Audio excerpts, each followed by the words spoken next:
Welcome to the J. Scott Outdoors podcast. I'm here at the home of Cody Nelson, the optics manager for GoHunt.com. Cody, how you doing? I'm doing good, Jay. Thanks for having me. We've got Jaryd Burnstein here of Vortex Optics. Jaryd, how you doing? Excellent, Jay. It's always good to have both of you guys in front of me here. And we've got a bunch of questions from Instagram followers. They've got some Vortex questions for you fellas, so figured we'd dive into that this morning. We're kind of sitting on the verge right now of the Arizona application being due tomorrow. Today's Monday. It's always due on Tuesday. I have not applied yet. You haven't applied yet? Nope. Jaryd, are you in? I did last night. Last night. Nice. So, you all in? What are you going with? Archery? What? Archery. Yeah, early archery. All early archery. Bulls? Bulls. Nice. We'll see. With 3 points, I'm not too... I wouldn't say I'm too optimistic, but 80% you know what? 80% of the tags get drawn by non-resident, normal point holders, whatever. Just random? Just random draw. Hey, I'm a pretty lucky guy, so I'll take it. We'll see what happens. Have you had some success on the archery bull hunts? I have not yet. I've only drawn one archery bull tag. It was the first year I put in. Didn't know anything about anything. Put in for late archery in Unit 1.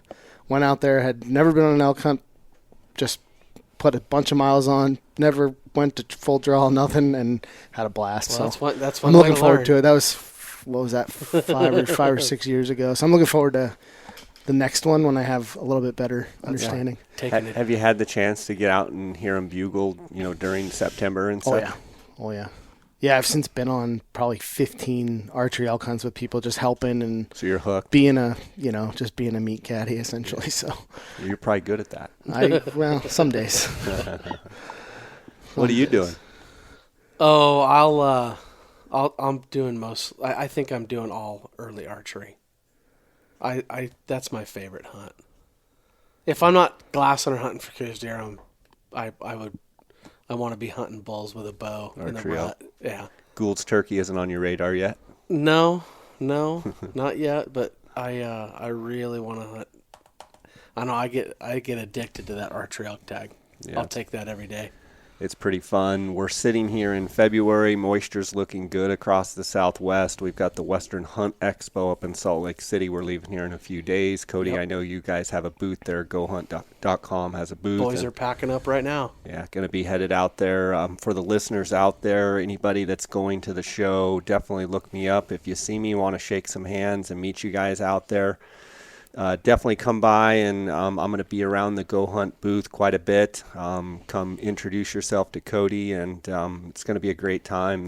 We will have a full optics display.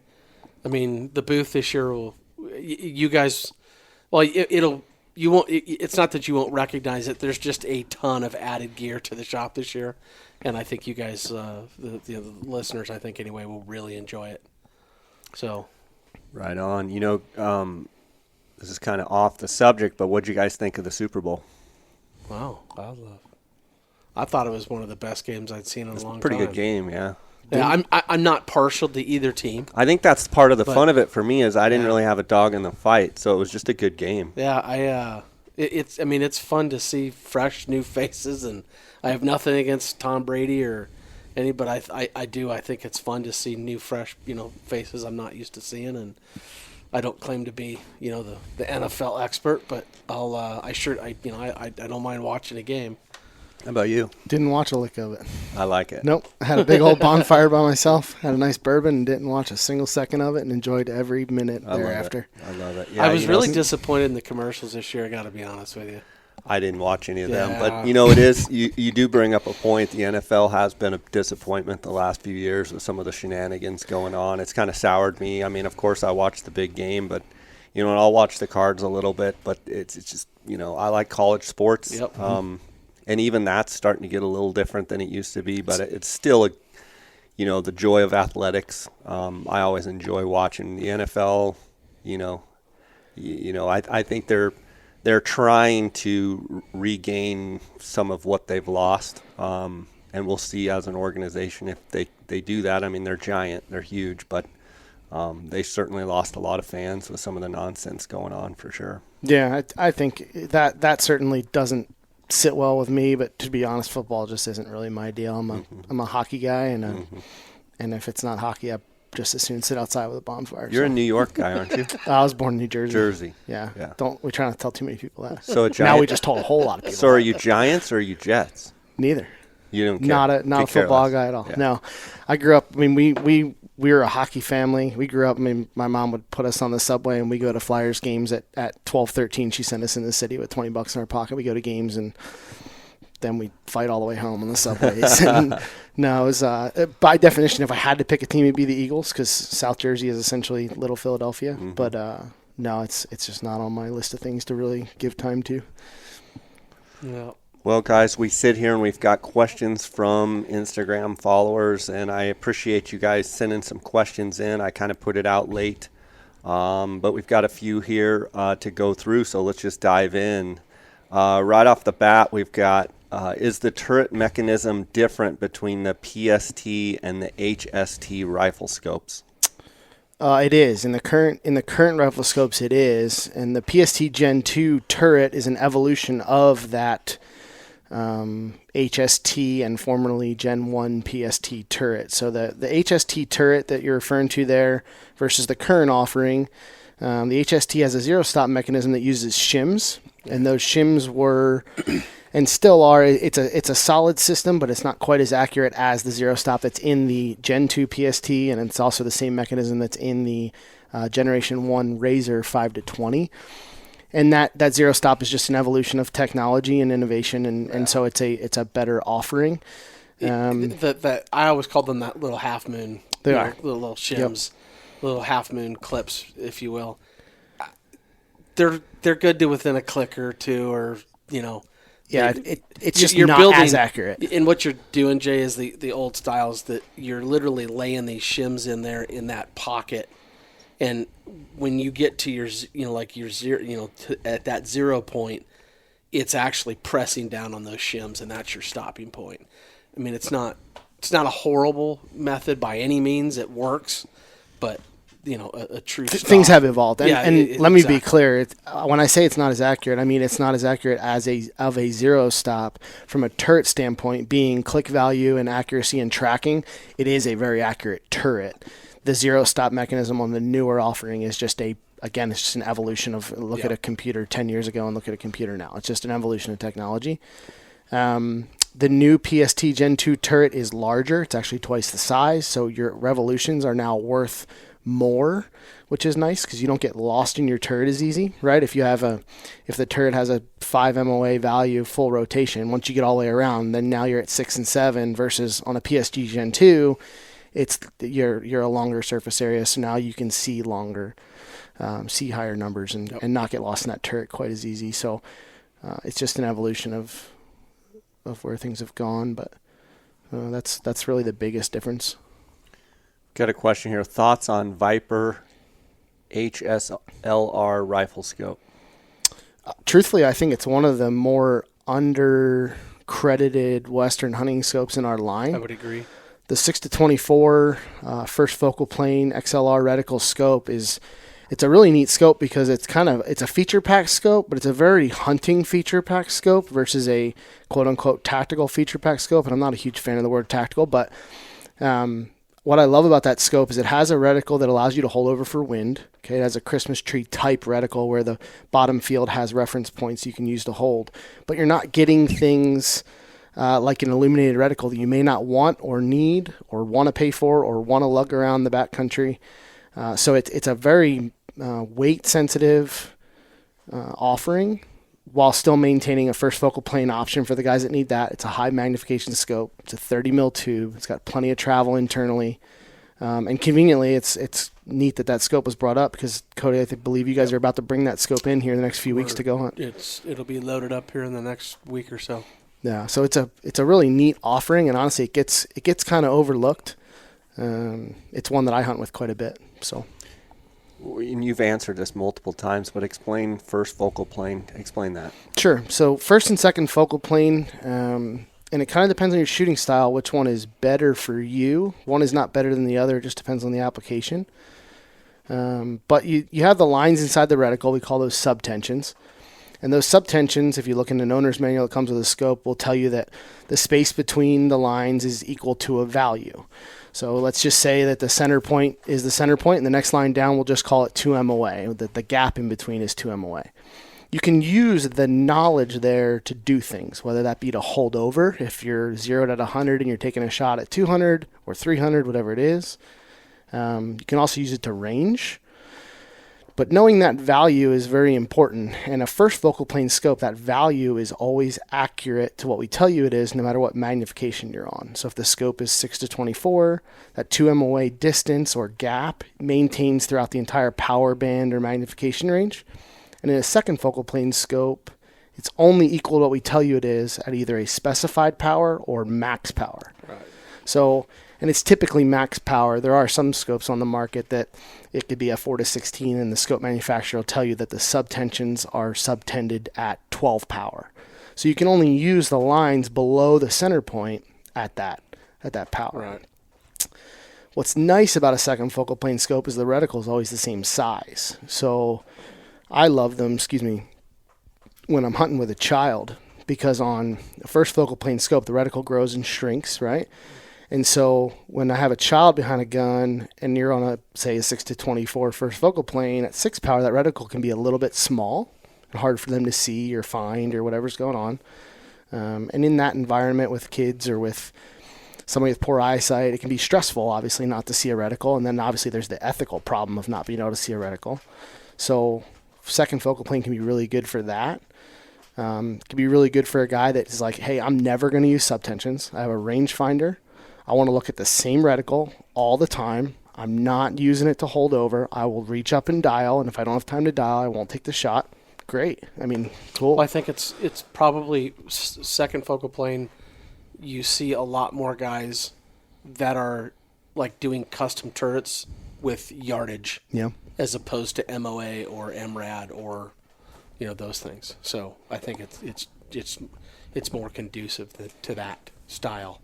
Yeah, and I always tell people too, as education becomes more available, first focal plane definitely is it's definitely the cool guy thing right now, and it's super useful. If you know how to use it, it's extremely useful. It's very fast. But again, if you don't know how to use it, it can almost hurt you, And so understanding what you're buying, whether that be listening to something like this or calling somebody that knows or getting out and using the stuff before you buy it is obviously a big deal. So a lot of the NRL, National Rifle League, or the PRS guys, a lot of those guys are using first focal planes because they've got a number of different targets they're shooting at during the day, and and the distances are always varied, and so basically they're using those first focal planes because they're making those constant adjustments. So, and for them, it's, it works. Yeah. And with those guys, the first focal plane for them is almost more about wind than it is the Correct. holdover. A lot of times those guys are fast enough. They know they're dope. They'll reach up and dial for elevation. But anybody who shoots a bunch will tell you never dial for wind. And so it's always a hold. And so if you're, and like Cody said, if they're engaging a target at 350 and their next target's at 1100, well, you're not going to be on the same magnification shooting 350 that you're shooting on 1100. But the wind, to compensate for that wind and use the subtensions within the reticle to do so, first focal plane's a massive advantage for those guys. Yep. In the amount of, let's back up. For hunting purposes, talk about the importance of first plane, focal plane, and second focal plane as it relates to hunting. Take it into a practical standpoint. You talked about the kids, but take it even further. Yeah, I mean, I'm not one that uses my reticle to range in a hunting scenario. I'll use a reticle to range on a silhouette target because I can get, if I miss by 2-3 inches on a silhouette target, it's typically not a big deal. Whereas on an animal, I'm trying to be a little bit more surgical than that. So I prefer that first focal plane for me because I'm going to use a subtensions. I'm not one to dial on a hunting scenario. If I see, and it's happened before, actually, it happened with a second focal plane scope. I was about to shoot a bull at 450 in New Mexico and had a bull step out at 790 that was way bigger. and somebody behind me saw it, and I had seconds to shoot, and I ended up holding, and luckily I was at full power and my subtensions were right, but I ended up holding 16.4 minutes and killed that bull. So knowing your gear is important, but first focal plane would have allowed me to do that a little bit faster and not have to go through the step of, wait, what power am I on? Where am I sitting? So that's what's nice about first. But again, second, I really like second from a hunting scenario because we all know when you finally decide that's the animal that you're going to shoot, blood pressure's up, the sun's typically wrong, everything's typically wrong, right? And so that reticle being a little bit larger and a little bit more prominent and exactly what you're used to seeing takes one more thing, one more stressor off that list. So I think it just depends on your type of shooting, how much you know about either system. And if you're not going to get to know first focal plane, second plane is a much more effective, safer option, in my opinion. I agree. Yep. And again, it's just do you need a diesel motor? Do you need, what are you doing with it, and how much are you going to invest in learning it to make sure that you're using it to its potential? From a sales standpoint, how many first focal plane and second focal plane? I mean, where's the ratio? I think we sell, it's not 50-50. It's probably like 65 or 70-30 to 30% being the first focal planes. So, and again, to go on the tactical word, we're not quote unquote a tactical shop, even though those scopes can be used in a tactical form. But, we gear ourselves more towards the hunting crowd. But, those scopes, there's such a fine line between what is and what isn't. I mean, you're still trying to hit the same target. So I would just tell you that there's a lot of people building rifles that, typically speaking, the first focal plane scopes tend to be in a larger package. Yeah. So I mean, they're a bigger scope. They're bigger tactical turrets. There's more going on in that scope. So a lot of the guys calling and ordering off the website, they're ordering scopes that are typically a little bit lighter weight and not as big. Not all, but I mean, we have a few, and there's some scopes. That's why the scope market is huge when it comes to that, because there's so much that you can, depending on what that guy is shooting in his system that he's employing, there's typically a scope that will do exactly that. Another consideration with first and second is first focal plane typically is a finer reticle. So you see the guys shooting longer distance lean toward first focal plane, right, not only because of the subtension deal, but because they can brack that reticle down a little bit, make it a little bit finer. If Aim again, small, miss small. Exactly. Right. You use the 6-24 example. A 6-24 second focal plane scope is going to have a very thick reticle. And out at a few hundred yards, you're going to get to the point where that reticle is actually covering up what you're shooting at. So it all depends on the environment. Whereas on like a 6-24 first focal plane, like the HSLR we're talking about, you could crank it to 24, count points on the deer, count hairs, whatever you want to do, and then back off for the shot so that you have this giant situationally aware, thin reticle, and again, aim small, miss small. So it's hard, and Cody kind of said it, these guys that are very technical, that are buying carbon fiber guns and all this stuff, are typically leaning first focal plane because it's a more technical system. It's more useful for them for what they're doing with that platform. But if you ask a tactical shop, he's saying 70-30. A tactical shop will tell you they sell probably 85-15 first focal plane versus second. So it it's all just depends totally, on their clientele. Totally different on the application. Yeah. I think it just brings the point back that I ask people all the time, like, what are you going to shoot? How are you going to do this? And some people know immediately, and some people don't have a clue where they're going to start. So you start walking them through the differences and all that, and they some people are like, oh, that's way too much to think about. I don't want to think like that. I want to range dial shoot. Right. And You can do that in both, but yeah, it's just We'll talk about the problem of what you said about if your scope isn't on max power, well, how that can create a problem. Well, because you can, like, so if you go out and you shoot your gun and you create what we call a dope card, right? A dope card is data on previous engagement. If you go out and you shoot your gun, let's say you zero to 100 yards, and then you shoot and you confirm, and I like to confirm every 25 yards, but a lot of guys confirm every 100. Do what you're going to do. But let's say you build a dope card at 100, 150, 200, 250, all the way to 1,000. If you know that at 500 yards you need to dial, let's just say 5 minutes for easy math, okay? That's the Marine in me. We got to work with big numbers and normal, simple numbers. If you were in a second focal plane scope, we'll use the 6-24 again. And let's say in the reticle, the lines are labeled. So typically they're in quantities of 2. So it'll say 2, 4, 6, 8, 10, right? So if you're trying to float in between that 4 and that 6, you're finding that middle ground to hold 5 minutes at 500 yards. That's not too hard. We've all done that. The problem is if you're at 20 power in that 6-24, you're not at 5 minutes. Those lines are not correct yet. Yeah, the you values need to max it out to get there. The value's not correct. The values change when you dial up or dial down. When you're not on max. When you're not on max. Now, one misconception is, though, Yeah. center is always center, okay, in first or second. Doesn't matter. Right. When you dial, you're moving center. You're not moving anything else. And that's something that people assume, like, oh, it's second focal planes, I always have to dial. No, center is center. But the line below it is not what we're telling you it is unless you're at I think the that's right power. the thing that we need to be really clear about is that, like, I take the BDC reticles, the bullet drop compensator reticles. If you're using the bottom, even if you've done just a simple BDC reticle, and you've done it to where okay, you're at 200 at 0, and then you're at 250 on the next line and 300 at the next line.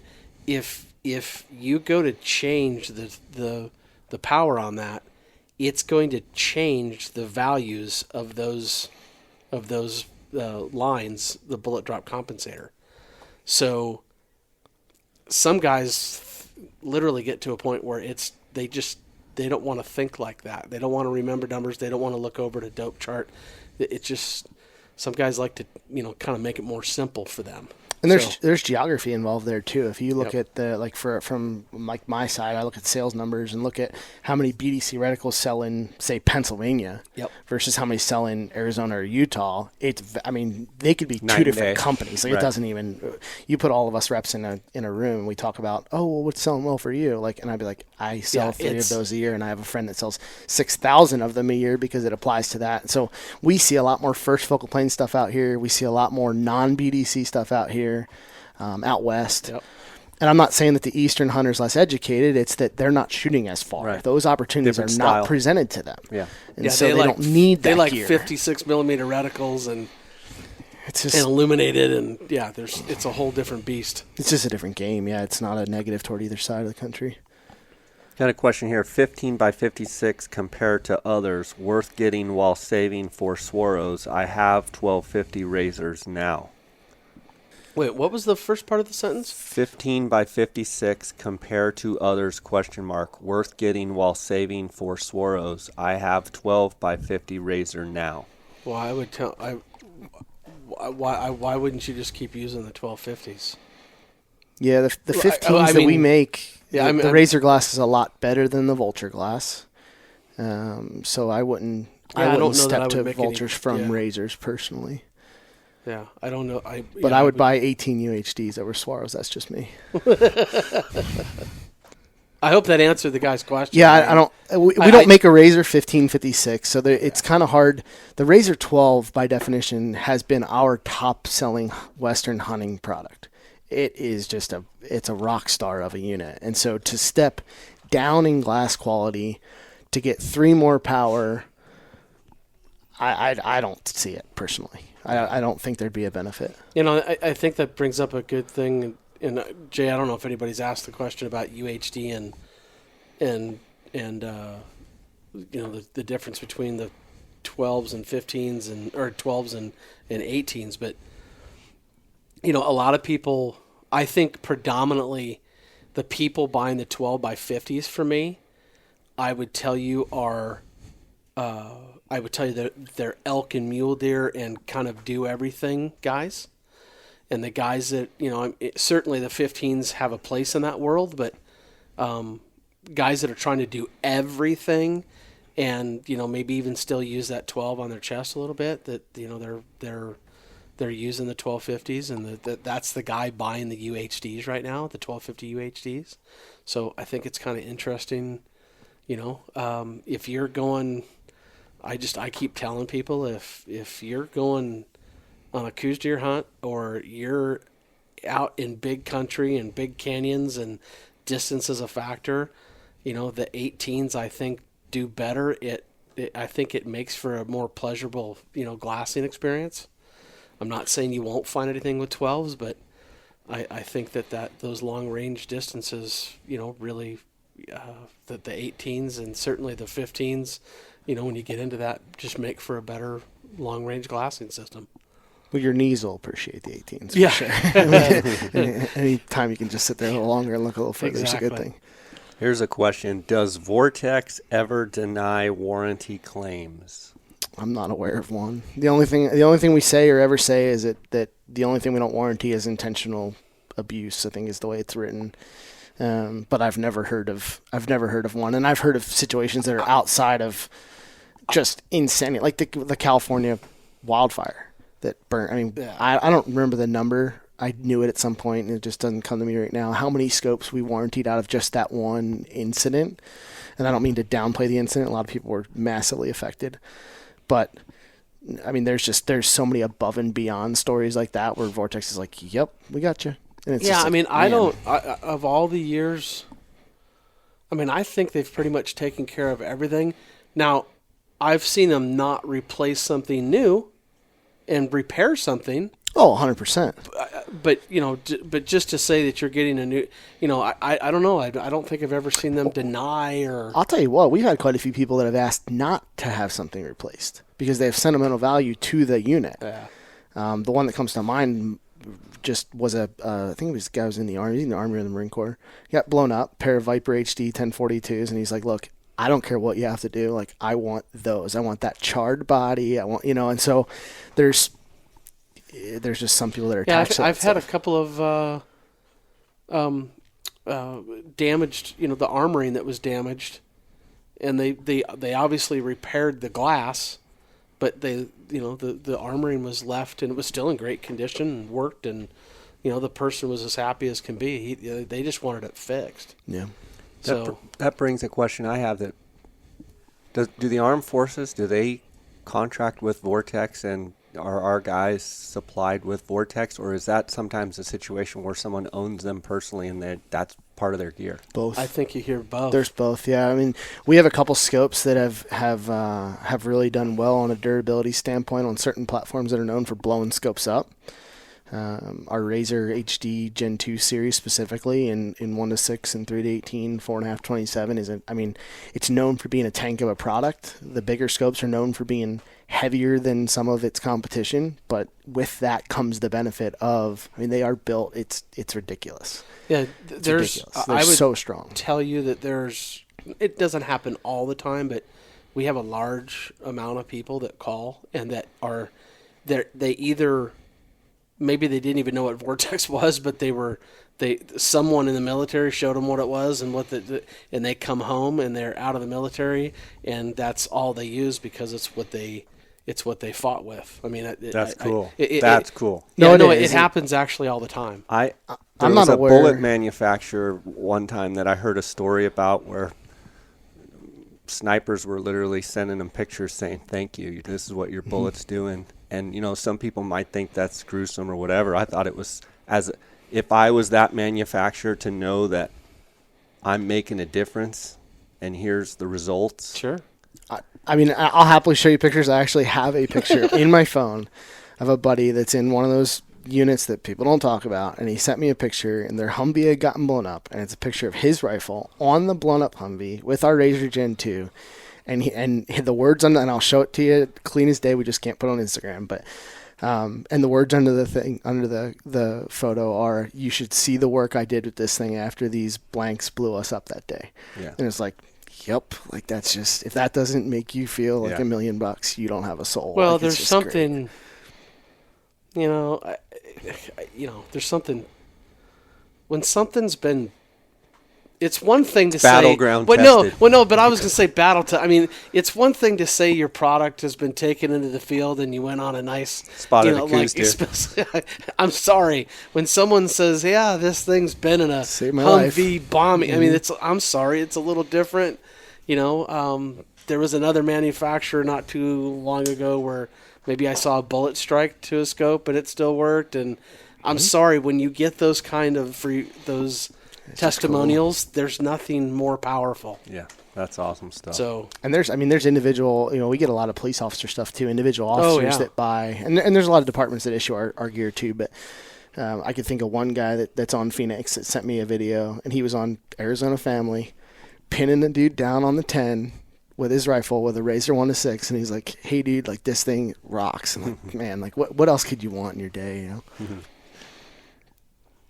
How long to wait before upgrading to the next gen of glass to see noticeable differences? Just see noticeable differences. wait a minute. Meaning to see, Okay. how long to wait before upgrading to the next generation of glass to see noticeable differences? He doesn't give what he's using. He's just saying, there's I'm speculating. He's saying there's generations of glass. How big of jumps? I think that has to do with, how particular are you? How important is cost ratio to, talk about that a little bit. We get that question literally every day, sometimes 10 times a day. And I think that has to come down to, how particular are you about, like, I'll admit it. I mean, obviously, how much are you using it? And I'm, guys, I mean, this, I'm an optics snob.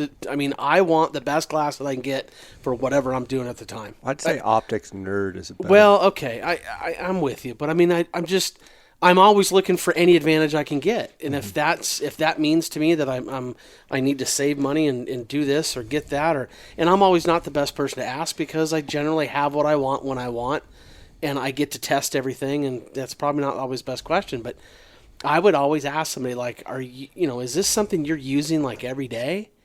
If you're using it every day, I think that to me it's an investment on your eyes, and I've said this before.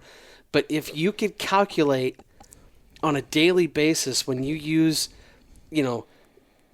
from one piece of glass to the next, if you could say, okay, at the end of the day, that gave me, 25 minutes more of glass time, I'm going to use the better, or the better glass. I just think I think he's also asking about like generations. Like obviously Vortex has had generations and Sure. they make improvements. Well, the new UHDs.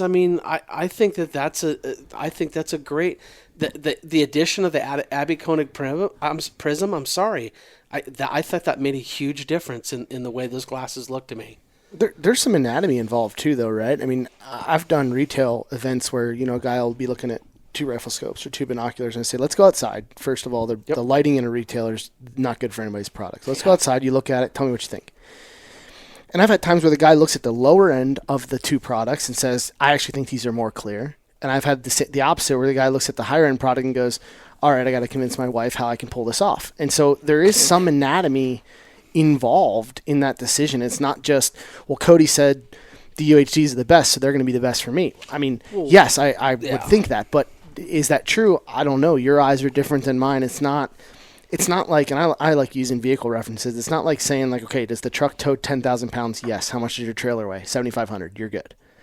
It's not necessarily that easy. There's particulars involved. Yeah. And that getting behind the glass is the most, I think it's the most of anything that you listen to what we say. I think it's the most important for you. I wouldn't listen to too much of it, to be honest. Well, no, but my point is ratings plummet. Yeah, get behind the glass and decide for yourself, because if in try to the best of your ability, to not look in, incandescent light, or get out of the light of the building and walk outside. Try to look at them in the morning or at night if you can possibly do it. And I promise you that you'll see differences in those pieces of glass. And, that's the only thing I can tell you is to get your eyes behind it, because I think that really, truly matters. Are you an eyeglass wearer? Do you need to have the eye cups down? Like, understand what you have the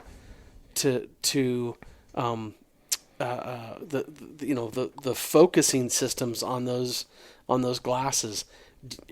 I can't tell you how many times that, like, especially when we're hands-on and you get to see people, like, they put the glasses to their face and they're wearing their eyeglasses and the eye cups are all the way out, and then you put just as simple, put the eye cups down. It's like somebody opened up the blinds for them, and they're like, "Holy cow!" And you're like, you really got to understand, the different focus, the diopter, and because I've had people that literally own a $2,000 pair of glasses and don't know what a diopter is. And then they fine tune the diopter, and then with the focus, and they're like, "Oh wow, these really are bright." And you're like, and you're thinking, "How long have you been doing this?" Right. So, I don't know. I mean, I try to ask people to call me when they get their binos, and I try to walk them through that process of, like, okay, use your diopter. This is how you're going to do it. This is how you're going to set it. Now you're going to open both eyes up, do this. And it's amazing to me the reactions you get. So I've got to tell a little story on myself. Do either one of you wear eyeglasses? I do. Not yet. Have you worn them for a long time? No, I'm supposed to. But how old are you? 31. I mean, have you worn them since you were a little kid, or were supposed to? No, I should have probably had them at 15. I didn't go until I was probably 25. Are you nearsighted or farsighted? I couldn't tell you. I can't stand the doctor. I don't like dentists. I don't like any of them When guys. you read, do you have to, or is it when you're looking out far away? Further, I think, is the issue. So I'll turn 47 in a few days, and probably for the last 5 years at low light at night reading street signs. I mean, I'll be literally driving, and my wife will be like, "You just drove right by it." Well, for one, honey, I'm waiting for you to tell me when to turn, just because that's a whole nother deal. That's my deal. But you're the other in the navigator chair. You're the navigator. I can't read it. And so finally she's like, and at church, like up on the screen, there'll be songs and stuff, and you'll have to read the music. And I mean, for the last 5 years, I just stand up and kind of hum. What you doing, Jay? I'm humming. I'm humming. And she's like, "You can't see, can you?" So she took me in. We go into Costco, and she has my eyes tested, and she's in the room with me. And you sit there and you put your chin on the deal, and you kind of pop your head into this deal. And the lady, sweet little lady, she's probably in her 20s, but she actually was good, I thought. She says, "All right, tell me which line you can read." My wife's in the room with me because, it seems like anytime I ever go to a doctor or anything, she's got to be in the room, whether it's checking whatever. Babysitting. Yeah. Just so that I'll be paying it, Because we all screw that up, so they have to babysit. So she says, "Tell me which line you can read." It was just Cricket. dead quiet. Yeah. She goes, "You can't read the bottom line?" I said, "I can't read any of them." I can just hear my wife over there snickering. So she goes to the next screen. "All right, tell me which line you can read here." And I said, "Well, I can read that." It was either the top or the bottom. I said, "I can read it, good, but I can't read the other." She says, "Oh, one of those." Switches to the next screen. She's like, "Okay." I said, "I can read all the lines on this one." She goes, "Okay, let's back up now." And so she starts putting where one little it comes in from the side like a different lens and comes in and starts, Finally, I said, "Well, what's the deal?" She goes, "You can't see." And I said, "Thank you." And so I'm nearsighted, which is a challenge seeing stuff far. And I have astigmatism for low light. I'm like, great, this is a good thing for a hunting guide. Perfect. But I can honestly tell you in the last couple of years, I've had clients be like, "Jay, it's right there. It's right there." It's like 250 yards. And I'm like, by the big cedar tree? Where are you looking? Like, no, with your naked eye, just look over there. And I'm going, by the big pine tree? They're like, you can't see that? I'm like, yeah. But you can read up close. Yeah, but I can read. I'm the same way. So anyway, I got fitted for glasses, and a couple days ago we went and got my glasses, which probably will never wear, but lasers. I can see like the bionic man. You got it done? No, I didn't do LASIK, but I can see like lasers. Like it's like bionic Oh, with vision. the glasses on. So I I wear sunglasses all the time when I'm outside. Mm-hmm. So I don't have the glasses in my sunglasses yet, but that's what I'll get because I'll use them the most. Sure. But just driving, my eyes are real sensitive to sun. So just driving home, my wife had me put them on, and it was like I could read street signs that I haven't read in 15 years. And it was You're probably staying in the lane, too. Oh, it was unbelievable. And even like watching TV on the guide, my wife will be like, why do you keep getting up? Like I'll go through the guide, and she'll be like, switch it on channel. I can't see it. So I get up and get closer, like 4 feet from the screen. She's like, are you that bad? And now finally I can see the guide with my glasses. Yeah, I'm at that stage where I literally have to. You're doing the hold it away. Well, when you start reading that water bottle right there, I mean, I need the best light, and I need to have it, right there. See, what's funny is I can't use my binoculars with glasses on, and I know people that do, and they find plenty of game. It's just, again, we talked about anatomy. It's an anatomy interface. Me, glasses and binoculars, it's a no-go. And so I went to try to get contacts, and here's big, bad, tough tattooed Marine going in to get contacts. This lady said that before. I think you were like, I couldn't do it. I spent like 45 minutes with this lady. I left there like in tears, not emotionally, but I poked myself in the eye so many darn times. I was like, you know what?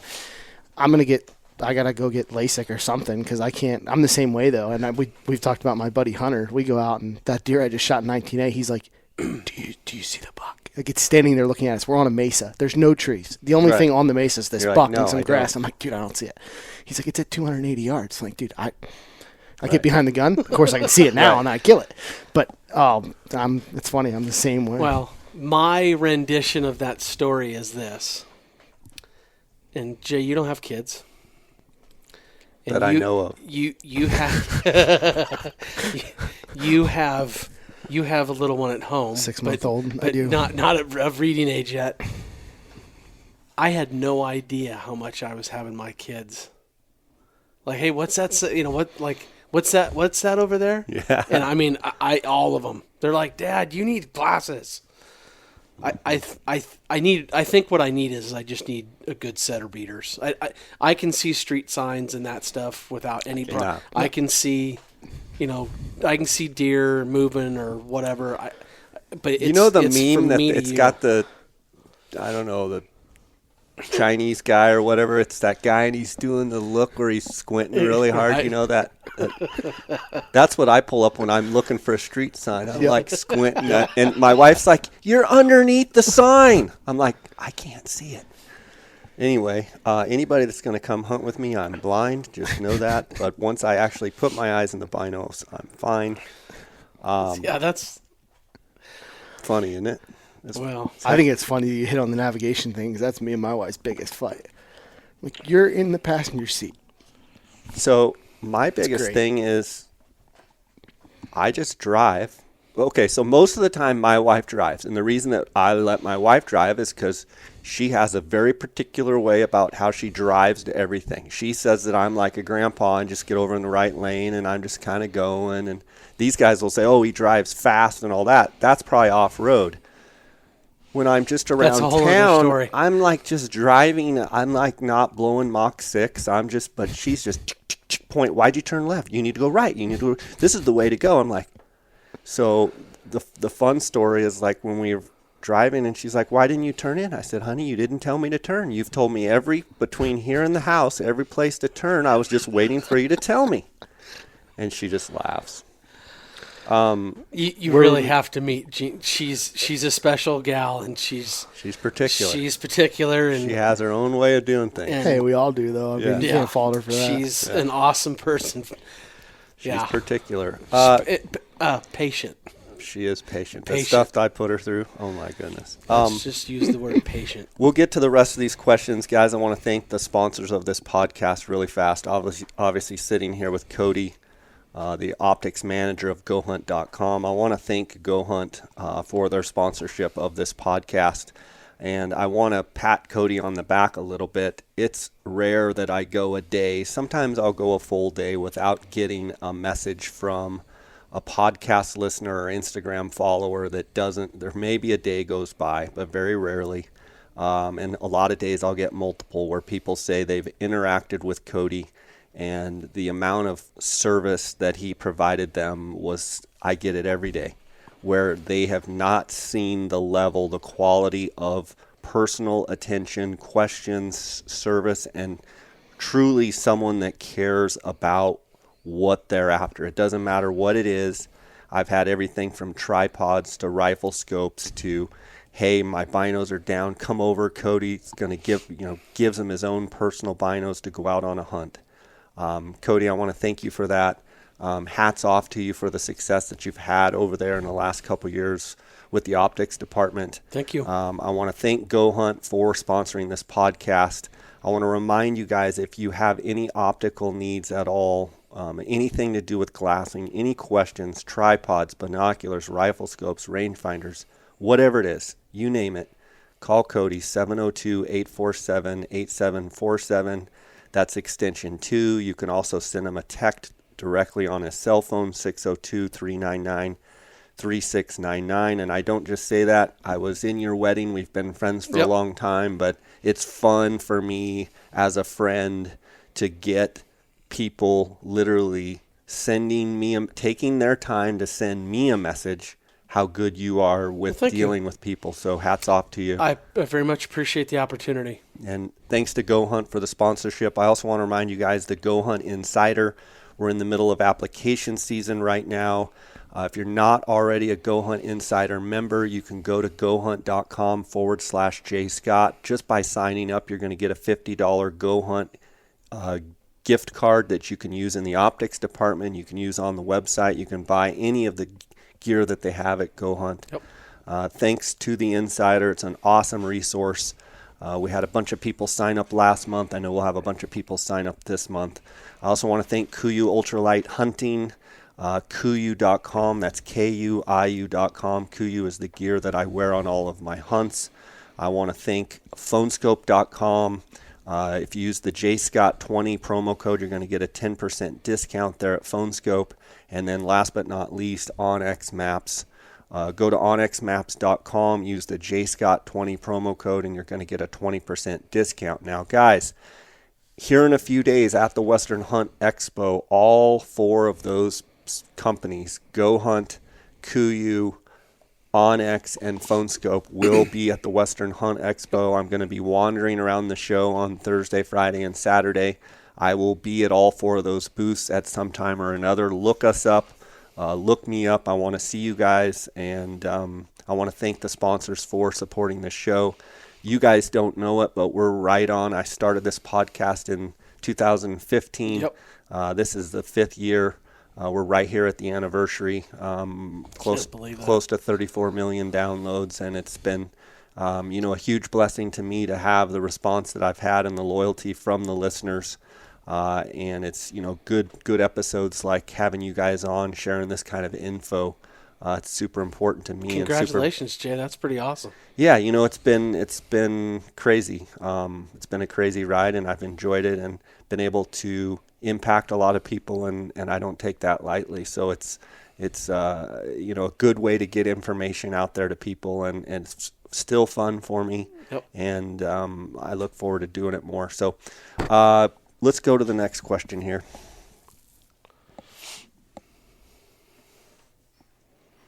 What holster do you use when carrying the bino attachment?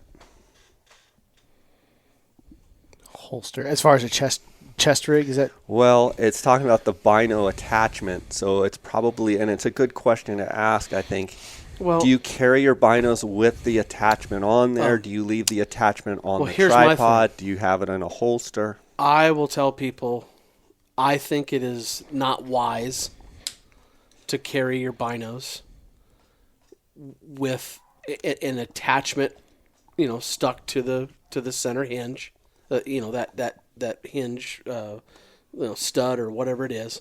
And the reason being is that I've had too many people over the years, not necessarily, when it's on your chest, but if the bino pouch or something is in a bag or in your pack or in the car, this is the most common one, is the binos take an impact to where that, like the longest point of where that's poking through, right? And it actually literally could damage the stud and the threads.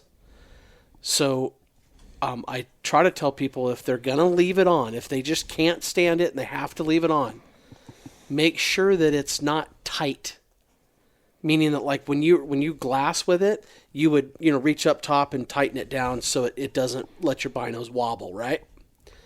If you loosen that up to where they're wobble a little bit, it's got a little, it's got about I don't know if it's 3/4 of an inch, half inch, either way, but it's got a little bit of sway to it where it's got a little give to it. So if you've got a taller bino adapter or bino mount or whatever you want to call it, some of them will be big enough and long enough that it won't fit in the pouch. So I would just tell people, for the most part, I think I almost always leave any bino attachment on the tripod. That's just the way that I handle it, way that I carry it. It's always on the tripod. Mm-hmm. So if you're going to carry it with it, I would just kind of make sure that it's like of the shorter version. That's how I do it. So I hope that answered the question. But there are, like, you take the new pouch from, as a matter of fact, I think all the pouches from Vortex have a side pocket that you could put your bino adapter in. Yep. Yeah, they do, and it's kind of most of the harnesses out there have some sort of front or side pocket that you can put something in. That's where I would carry it if it's not on the. But I personally, I never leave the bino attached to the binocular. When I'm glassing with my 15s, I always put them back in the case and then in my pack. Always. I never, unless I'm just ridge hopping and I'm carrying them mounted on my tripod over my shoulder, I always put them back in the container, the pouch. My 10s around the neck, I always leave the adapter on there and it just slides in and out of my pouch. I'm one of those that I hate to separate the attachment from the bino because I'm one of those guys that'll lose it. So that's just my personal preference. Mm-hmm. I don't know what you do, Jaryd. Oh, I use one of the stud post kind of adapters, a quick release type deal. So I leave the post on the tripod. Actually, I have it Loctited to the plate, to the quick release plate, so I don't lose it. It doesn't vibrate on a 4-wheeler or on whatever we're doing. I don't remove it as well, and I'm the same way. And I'm also the guy that doesn't. I don't like to be in and out of my pack a bunch of times. So my 18s live in my pack. They come out, they go on the tripod, they go back in. But I don't want to be in a top zipper looking for an adapter and in the big zipper looking for 18s. Right. And then it just, I don't know. I think we move in glass a little bit too much to be packing and unpacking and repacking every time we sit down. Got a question here. Why do Vortex scopes struggle with tracking and holding zero, especially the Viper line? That seems like an isolated issue. Yeah, right. Yeah. I think that's. If you're having that, isolated. whoever wrote that, I would definitely encourage you to give the 1-800 number a call. Talk to the good folks in customer care. Let's get that scope back and look at it. It's not a problem that we typically have, and actually, it's the opposite. I've had Viper scopes, specifically that HSLR that we were just talking about.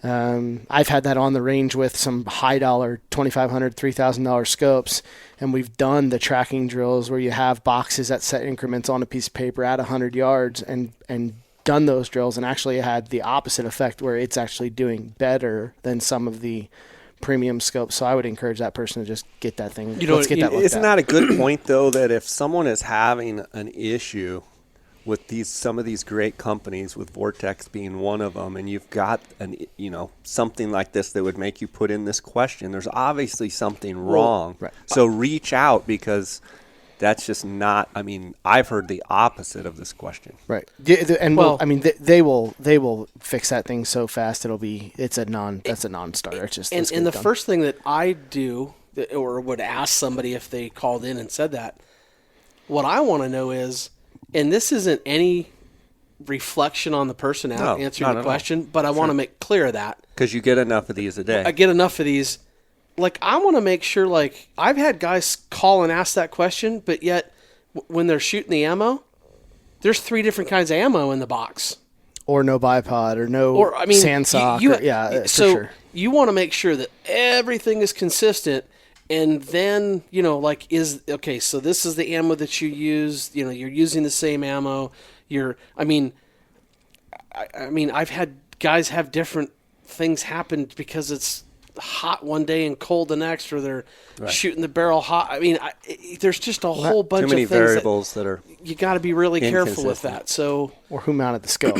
Well, there's a massive percentage of scopes that are returned for will not hold zero, will not track, will X, Y, and Z that are all traced back to how it was mounted. And that's not it's scope mounting is actually kind of a science, and it really needs to be done the right way, and you need to torque the right way. And the torque is actually a little bit less than you would think if you were putting it with your hand, if you're doing the old German Gudentight method. It's not, you don't need to be that tight on your rings. It's and you can really cause issues by going too tight. But most people don't, the explanation that I try to give is, look, there is a relationship from the gun to the mounts, and the mounts to the scope, and how that all ties in together is a fairly, as tough as it is, it's a fairly delicate thing that if it's not done right from the very beginning, you could have problems for the life of a scope or life of a gun. And guys go round and round. The gun's got a problem. The ammo's got a problem. They switch all this stuff up, and they spend so much time and effort and money, and it's like... And then you realize that they didn't put Loctite on the screws that are on the base. And it's not the gun or the ammo or the scope or the rings. And it's one little silly step, and we all, nobody reads the owner's manual, and you take the Loctite and you throw it away, and then that's your problem. Well, I got a guy who I send people to and help do this, and I can't even begin to tell you the list of problems that he sees when he gets to the range. And then when he shoots it and he does it his way, it's amazing to me how many of the problems seem to disappear. So be very diligent. Own a pair of Razor R UHDs. Significant enough improvement worth upgrade. R UHD. Okay. Own a pair of Razors R UHDs. Significant enough improvement worth the upgrade. I would say yes all day. I think so. Yeah, all day. That prism, the prism change going from the standard Razor HD to the UHD, being the utilization of that Abercrombie prism, is a monster upgrade. And it is, to me, instantly noticeable when you sit behind them. Yep. Well, it's caused a huge buzz in the industry, too. They're very backordered. Yeah. Thankfully. We've sold a bunch. It's a great glass. That's got to be your number one complaint to me right now, right? The UHDs that I can't get you? Yeah. Well, it hasn't been. We ordered right, but it's been okay. No, we're getting there. Yeah, we're getting it dialed the response. In. That's a great place to be in, right? As a company, when you put out a forecast and then the industry responds in a way that's blown away. How do you complain? You just work harder and get it fixed. Yeah, Would the average user be able to tell the difference between Razor and Razor UHD binos? Yes, I believe so. In certain environments, we can create an environment that makes the UHD shine, right? The Razor HD is phenomenal in low light. The UHD is that much better in low light. So to highlight the difference between UHD and HD, the best thing I could do is put you on a hill 20 minutes before sunrise. Right. And they both perform very well, but the UHD is a optically superior product. Yeah. So yes, it can be for sure. Yeah, noticed. I think it's a pretty easy upgrade to qualify or quantify. Got a question that's come in since we sat down. Does Vortex have AFD, anti-flash device, aka kill flash for the Viper PST? We send each Viper with a sunshade, but not a. He's referring, I believe, or he or she, but they're referring to the honeycomb. Honeycombs. Yeah. No, not for a Viper scope. No, I don't know anybody. There's only one manufacturer that I know of that even sent those with that, and I don't even know if they do anymore. No, we make a honeycomb for a red dot, and truthfully, it's just not something that gets utilized all that often. We do the sunshade deal. They all come with a sunshade, the Vipers, but that's a user preference thing. What optics would you take scouting for turkey?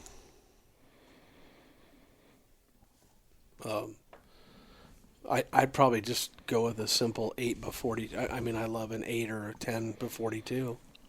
On your chest, yeah. I mean, if you're getting, it's kind of like anything else, right? If you're getting up high and looking real far, then the more. Yeah, I mean, if you're looking at field turkeys and you're trying to spot way out in fields, obviously there's a time for, spotting scope on a tripod.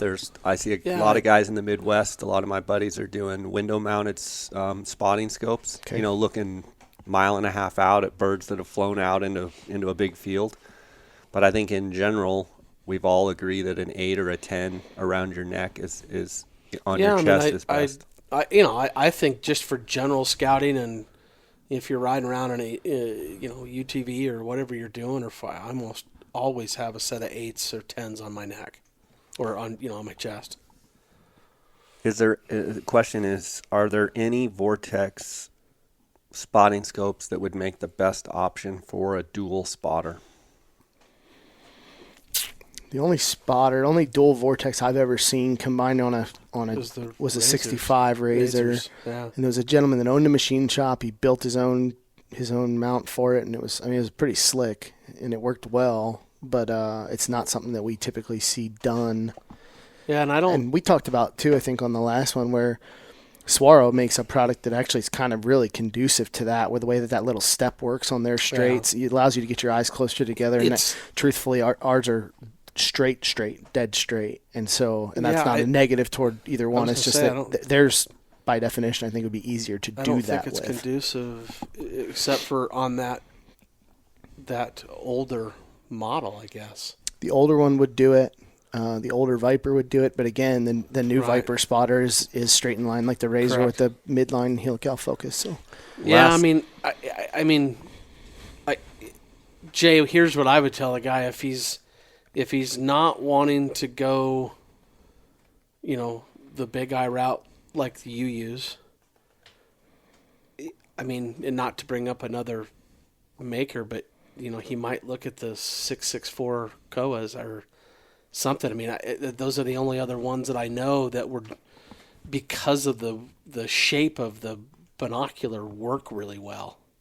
So I don't know if that helps, but I'm trying to stick to the Vortex, but it's not going to work. Last question here that we'll finish on, which we could go on for days and days and days about, is which binos would you recommend to put on a tripod? Well, I would recommend any bino. Every single pair of binos that I have can go on a tripod. Absolutely. And becomes more effective every time you do it. And I don't glass. I glass more off a tripod than hand holding, probably 90 to 10, maybe 95 to 5. So my 10s, 12s, 15s, 18s, my big eye, whatever it is, they're all set up to glass off a tripod. And I think, I'm sure you have an answer of the perfect tripod binocular. I think it goes to what are you hunting, but sure. For anyone else out there listening, make sure you have all your binos set up to work off of a tripod. So you can put your 8s, your 10s, your 12s, your 15s, your 18s, whatever it is, on a tripod. Yeah, I mean, I think that there's just those scenarios that, whether you pull up or you've hiked up to a certain area and, the last place I was at, I spent the first half hour just in my 8s. Because there was so much good country right in front of me that was, and it wasn't like I disturbed anything. So why not take a look around real quick with a wide field of view? And, and it was dark. The sun, it was at civil twilight. Right. We were half hour, early. So, yeah, I mean, I would tell you, Jay, of the people that come up to the booth, like at the shows, or the people that send emails and say thanks, or and because I get to touch so many different people, like from back east or whatever, I would tell you that is the one common thread of their maybe thank you or whatever is like, holy cow, I never would have believed that a tripod made that big a difference. And they just go like crazy over it, like I'm addicted to it because there was places that I would never see game, and I go out and now I'm seeing game at twice the distance, and it, I think it's amazing for people to do that. And I think that's the, I get all, goofy about it, but that's what I like to give. I mean, that's truly what I like for people to be able to do is call and go, I had the best day. They didn't even kill anything, right, but I had the best day in the field. I showed my grandkids, and it was just like, somebody, literally opened the blinds. And I think that just a simple tripod and mounting your binos. I don't care if it's 8s, 10s, 12s, 15s, 18s. I don't care. Put them on a tripod. It's amazing. It's fun. Guys, thanks for sitting down and doing this Q&A. Give you a chance. Any final thoughts, concluding thoughts, anything you want to say out there to the listeners? Come see us at the shows. I think some people come up sometimes and I don't want to bother you. Come on over. That's what we're there for. I don't have much. Thank you to both of you. Yeah, it's phenomenal to be as tight of a partnership as we have going with Go Hunting, and obviously with you, Jay. It's just hard to complain. Good. Well, I appreciate you guys sharing your info, sharing your thoughts, and I encourage the listeners out there and the Instagram followers, definitely come see us at the show, Western Hunting Expo, here in a few days. I'll be there Thursday, Friday, and Saturday walking around, so look us up, and I appreciate the support. Guys, thanks for being on. Thank you, Jay. Appreciate it.